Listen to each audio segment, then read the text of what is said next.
It's year 2022 and the critics are projectile vomiting over something as always, but this time it's not a game that they can't even get past the tutorial of, but it's a movie this time. Seems like someone found a purpose to their life. The single reason behind it is not that the story is bad, but because of the acting of a certain someone is bad. It's so damn bad that they forgot about the scene of him eating pussy like a Subway sandwich and still decided to shit on it. And the movie is not Bollywood. By the way, the previous video performed really well. Thanks for all the new subs, I guess. Anyway, we'll be looking into the depths of the movie Don't Worry Darling, with Reddit comments and some of the critically acclaimed critics that derive their entire persona of being a critic from Ego, that guy from Ratatouille, yes. It's like graduating from Hustler University and becoming a professional misogynist. For example, look at this comment. Donald Clark says, by the way, top critic, it isn't terrible, it is just stunningly average. Ah yes, the classic argument of the floor is made out of floor. I get your point, I get what you're trying to explain. The movie is not terrible, it's just surprisingly shit. How the fuck can the audience make sense out of this line? Is it like an opinion or what? Like, does it tell the audience to whether watch the movie or not? What the hell is this? I can imagine the hard research that went into writing this line, and that's why the original score that he gave to this movie matched so justifyingly with his line. Giving 2 is not terrible, it's just stunningly bullshit. Yes, the movie had certain scenes where you'll be wondering sitting on the seat, what the fuck is the character trying to do? This old piece of shit right here knows where the protagonist is trying to escape to, but instead of reaching to that place directly and stopping her there, he decides to drive in the exact opposite direction of the place he's supposed to protect. It's like the moment from Fast and Furious. What the fuck? Well, this scene is somewhat still better than the scene from Fast 9. It is just surprisingly shit. But still, the movie isn't terrible. It binds you in its screenplay. Without even putting in much efforts, the repeated daily schedule of everyone tells you that there is something wrong where the people are living. There are no glitches in the beginning. From the first scene itself, you can tell that there is a recurring pattern in this world, where wives start their day with making food for their husband so that they can eat and go to work, and ends in the evening where wives become the food. Pussy does not provide any kind of nutrition. Ian Simmons says, Don't Worry Darling may be one of the worst movies of the year. So basically the second half of this review is to avoid getting killed when you step out and Harry Styles isn't down, right? 1 out of 5 plus. What the fuck does hoodwink mean? Worst movie of the year, huh? Jackie says, it doesn't make a lot of sense, but you have a lot of fun figuring out it makes no sense. Now as you can tell that Jack was high on Jack Daniels, but so was I, and he's right. I had a rough time figuring out why the fuck he was dancing like that in this movie. Also, did I mention that when Harry Styles was indulging in the act of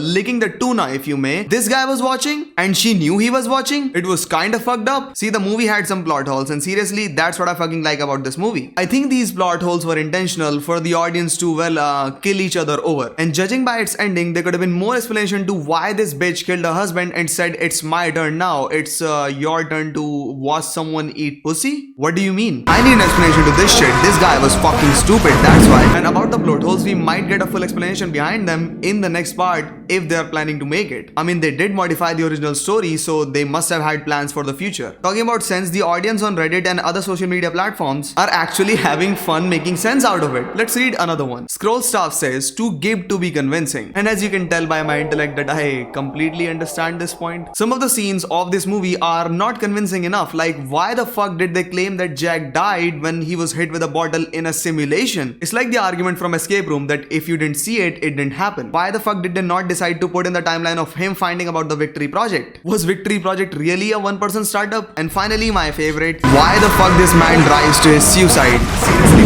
what the fuck is wrong with that guy? Now, other bad aspect of this movie, according to the critics, is the bad acting of Harry Styles. But again, how much can he show when the story just wants him to show a man who is just following the pattern out there? He was faking everything, and it was about Alice's struggle to figure out what's real and what's fake in the world and try to escape. So if his acting looked forced, it was supposed to look that way, and he did a perfect job at that. The scene where he shows up are basically emotional. He did a decent job out there. Not terrible, but stunningly average. The original story had less plot holes than this one. The movie is enjoyable to its end, except this son of a bitch trying to race off to his suicide. Towards the end, this movie does not make a lot of sense, but hey, as my boy Jackie says, not a lot of things make sense in life. Bye.